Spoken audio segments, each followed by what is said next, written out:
Hey everyone, and welcome to our deep dive. Mhm. Today, it's all about low maintenance landscaping. Yeah, I think we all want that magazine worthy outdoor space, right. but who actually has the time to, be out there weeding and pruning every weekend? Exactly. So today, we're going to explore some really cool trends that'll help you get that wow factor without all the work.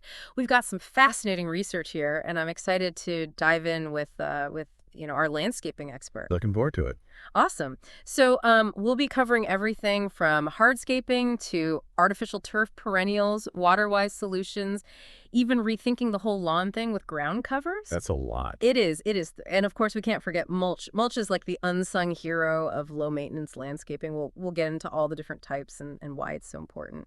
You ready to get started? Absolutely. Let's do it. Okay, let's jump right in with hardscaping. Okay. I'm talking about using patios, walkways, even driveways to create a really stylish and low-maintenance space. It's like creating an outdoor room that you don't have to constantly fuss over. Yeah. And what's so cool about hardscaping is the versatility. Right. You can get so many different looks just depending on the materials you use, like pavers, for example. They Well, come in a huge range of colors, shapes, textures. Oh, yeah. I love pavers. Right. Some of them look just like natural stone, but without all the maintenance. Exactly. And some have that more modern geometric look. Yeah. It really just depends on your style. And the choice of materials goes beyond just aesthetics, too. Oh, definitely. You need to think about things like drainage. Like with pavers, I know you need those permeable ones in areas with a lot of rain. Right. Otherwise, you could end up with a puddle in your patio. Yeah, exactly. Those permeable pavers allow the water to seep through so you don't get that runoff. And they're great for driveways and walkways, too. Now, if you want a more rustic look, gravel and pebbles are fantastic options. Oh, I love gravel. It's so low maintenance. Super low maintenance. Yeah. Excellent drainage, no mowing, no watering. And you can get really creative with it. Mix different colors and sizes, create those dry creek beds. Adds a really cool visual element. Yeah, it's a great way to add some interest. But then when you want something super sleek and modern, maybe stone or concrete slabs are the way to go. Oh, yeah. Those have that clean, minimalist look. Very durable, too. Yeah, and you can use them for so many things. Patios, walkways, stepping stones, raised beds. It's like having a permanent outdoor rug, but way more chic. Totally. No more worrying about stains or fading. And, you mentioned urban areas earlier. Yes. Hardscaping is super popular in cities. Why is that? Well, space is limited in urban environments, so hardscaping lets you maximize that usable space while minimizing the upkeep. Right. It's about making the most of what you have. And it's a good way to create some privacy, too. That makes sense. Okay, so we've talked about hardscaping. Now let's move on to something that I have to admit I was a little skeptical about at first, artificial turf. Oh, yeah. I always thought it would look fake and plasticky. I know you mean. But the technology has come a long way, hasn't it? Oh, absolutely. Yeah. The artificial turf today is so realistic. The fibers are designed to look and feel like natural grass. Yeah. And they're different types for different needs. So it's not just one size fits all? Not at all. You've got options for high traffic areas. Options that prioritize a soft, lush feel. It really depends on what you're going for. That's amazing. Yeah. Okay, so besides the looks, what are some of the benefits that might convince even the biggest skeptic to consider artificial turf? Well, the big one is no watering, Oh, yeah, that's huge. especially in places where water is scarce, or if you just don't want to spend your time watering a lawn. And, of course, no mowing either. Think of all the free time. Exactly. Plus, it's super durable, great for kids, pets, high traffic areas. It sounds too good to be true. Are there any downsides? Well, it can get hot in direct sunlight. Oh, yeah, I can see that. So you want to choose a product that's designed to reflect heat. Yeah. And you'll need to rinse it off occasionally to keep it clean. Okay, so not completely maintenance-free, but still way less work than a traditional lawn. Way less work. And no pesticides or herbicides. Right, much better for the environment. Plus no noisy lawnmowers. That's a win for everyone. Okay, so we've covered hardscaping artificial turf. Now let's talk about something that's a little more alive. Perennials. Love perennials. They're the plants that keep on giving year after year. Right. Exactly. They die back in the winter, but they come back in the spring. So you don't have to replant them every year. No. They're the definition of low-maintenance gardening. And there are so many different types to choose from. So many different colors, textures, bloom times. It's amazing. Do you have any favorites that are especially low maintenance? Oh, yeah. Lavender is a classic. Oh, lavenders, love them. Drought-tolerant, beautiful fragrance. And those purple flowers. Gorgeous. Now, if you have some shady spots in your garden, Hostas are a great choice. Hostas are so elegant. And they do really well in shade low maintenance once they're established. Perfect for those tricky areas. Now, if you want some bright summer color, daylilies are the way to go. Daylilies. Those are beautiful. They come in so many colors, bloom like crazy in the summer. And they're pretty low maintenance too. It sounds like you could have a garden full of color all season long without a ton of work. You absolutely could.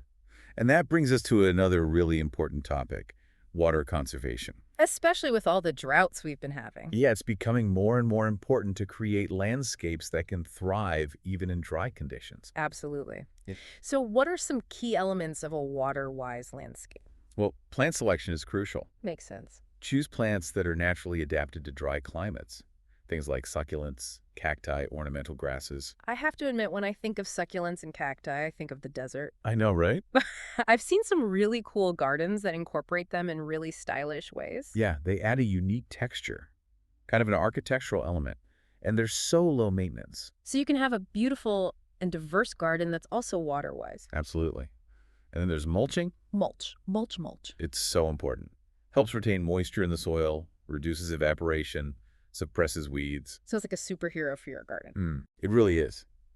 And you've got so many different types to choose from. Organic mulches, like wood chips, bark compost. Those break down and add nutrients to the soil, right? Right. And then you've got inorganic mulches like gravel and stone. Those are more permanent. So there are options for everyone. And then there's smart irrigation systems. Oh, yeah, those are becoming really popular. They use sensors and weather data to make sure your plants are getting the right amount of water without any waste. It's like having a personal assistant for your garden. Pretty much. Yeah. And they can save you a lot of water and money in the long run. Okay, so we've talked about hardscaping, artificial turf, perennials, and water-wise solutions. Now let's talk about the lawn. The lawn. Is there any way to have a lawn that's both beautiful and low maintenance? Well, I think we need to start by challenging the idea that a lawn has to be all grass. Interesting. There are other options like ground covers. They can give you that lush green look without all the work of a traditional lawn. Ground covers, what are those? They're low-growing plants that spread out and form a dense mat. Like a carpet of plants. Exactly. And they come in all sorts of textures, colors, even flowering varieties. So you could have a lawn that's not actually grass. You absolutely could. Wow. What are some examples of ground covers that would work well? One of my favorites is creeping thyme.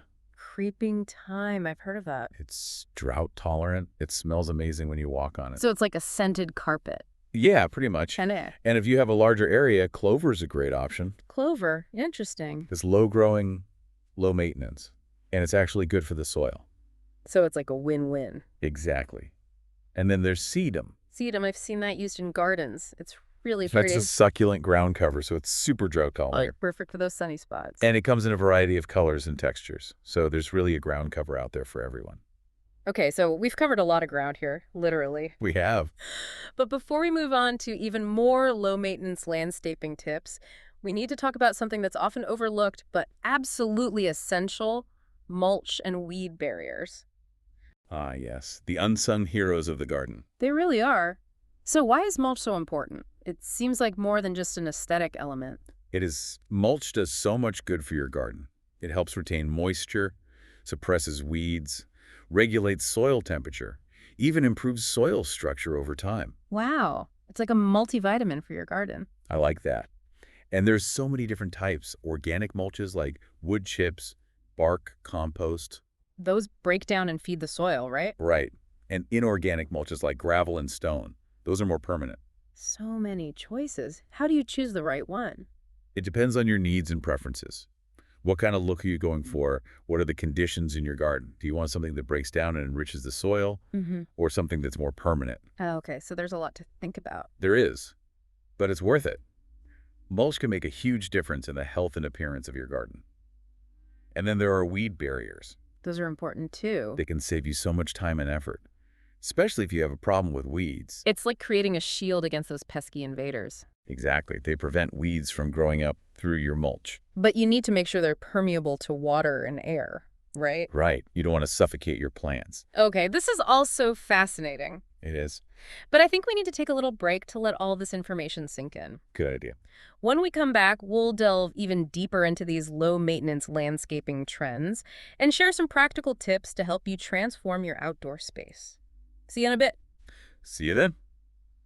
Welcome back to our deep dive into low-maintenance landscaping. It's been a great conversation so far. It has.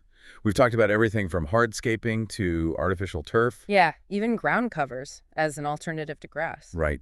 But before we move on, I think it's worth emphasizing a key point. You mean choosing the right plants for your climate and soil? Exactly.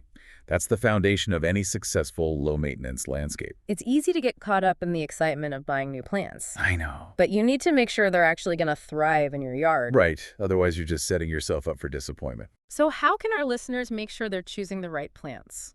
Well, do your research. Figure out your soil type, how much sun different areas of your yard get, what your climate's like. It's like being a garden detective. Exactly. And there's so many resources available to help you. Nurseries, gardening books, even online forums. Yeah, there's a whole community of gardeners out there who are happy to share their knowledge. Exactly. So don't be afraid to ask for help. Okay, so we've talked about the importance of choosing the right plants. Now let's get a little more specific about those water-wise plants we talked about earlier. Sure. What are some practical tips for incorporating them into a landscape? Well, one of the biggest mistakes people make with drought-tolerant plants is overwatering them. Really? Yeah, they're used to surviving on very little water. So giving them too much can actually hurt them. Exactly. You want to water them deeply, but infrequently. So the roots grow deeper. Right, and that makes the plants more resilient in the long run. That makes sense. What about grouping plants with similar water needs together? Is that a good strategy? Absolutely. It's called creating hydrozones, Mm-hmm. and it can really simplify your watering. So you're basically creating microclimates within your landscape. Precisely. Hmm. And it makes watering so much more efficient. Speaking of efficiency, let's talk more about smart irrigation systems. Okay. Yeah, those seem like a great way to conserve water. They are. They use sensors and weather data to make sure your plants are getting just the right amount of water. It's like having a computer water your plants for you. Pretty much. Well, And they're surprisingly user-friendly. Most of them come with apps that you can control from your phone. so you don't have to be a tech expert to use them. Not at all. And they can save you a lot of money on your water bill in the long run. That's a big plus. Hmm. Okay, let's shift gears a bit and talk more about ground covers. Okay. We touched on them earlier, but I'm really intrigued by their versatility. Yeah, they can be used for so many things. Replacing lawns, suppressing weeds, creating pathways, adding texture and color. It's amazing. But with so many different types to choose from, how do you know which one is right for you? Well, you need to consider things like how much foot traffic the area will get. Makes sense. If it's a high traffic area, you'll need a durable ground cover like creeping thyme or Corsican mint. Okay. But if it's a less trafficked area, you have more options. Things like sweet woodruff. Sweet woodruff, what's that like? It's a shade-tolerant ground cover with delicate white flowers. Very pretty. And what about for sunny areas?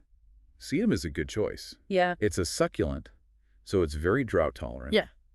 And if you want something with a bit more height, ornamental grasses can also be used as ground covers. Wow, so many options. It's incredible how you can create a lush landscape without relying on traditional grass. It is. And speaking of alternatives to traditional landscaping, let's talk more about artificial turf. Okay. We talked about the benefits earlier, but I wanted to mention the installation process. Yeah, is that something a homeowner can do themselves?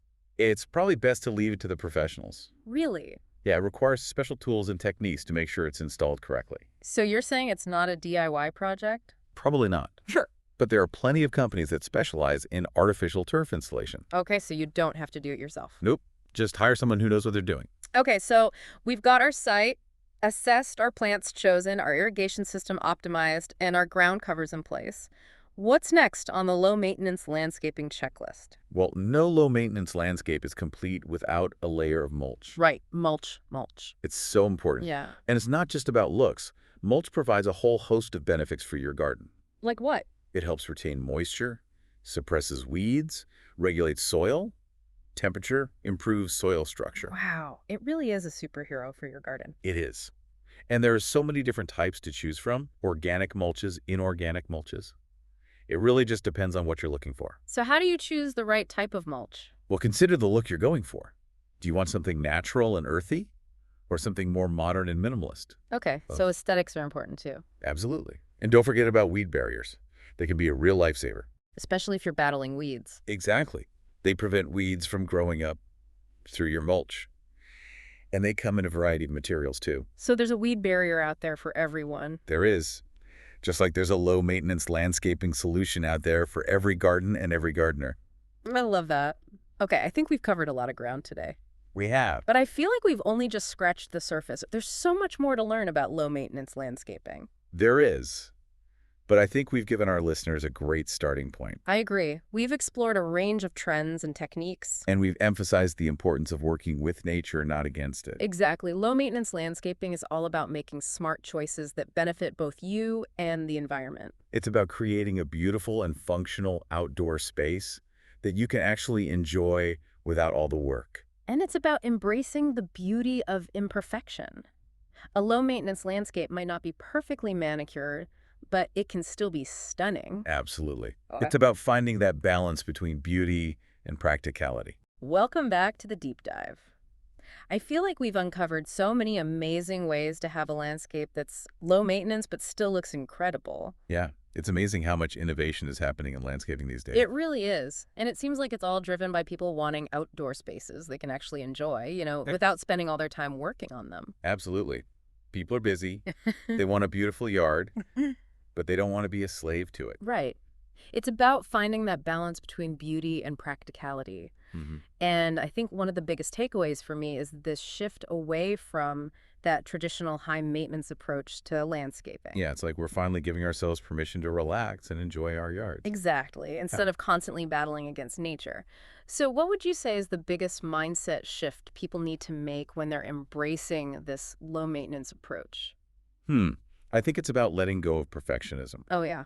You know, a low-maintenance landscape might not be perfectly weed-free or symmetrical, Right. but it can still be beautiful. Yeah, it's about embracing the beauty of imperfection. Exactly. And it's about choosing plants that are adapted to your climate and soil so they can thrive without a lot of intervention. Working with nature instead of fighting against it. Right. And that makes for a more resilient and sustainable landscape. And a less stressful one for the gardener. Definitely. Yeah. But I know some people might worry that a low-maintenance landscape will be boring.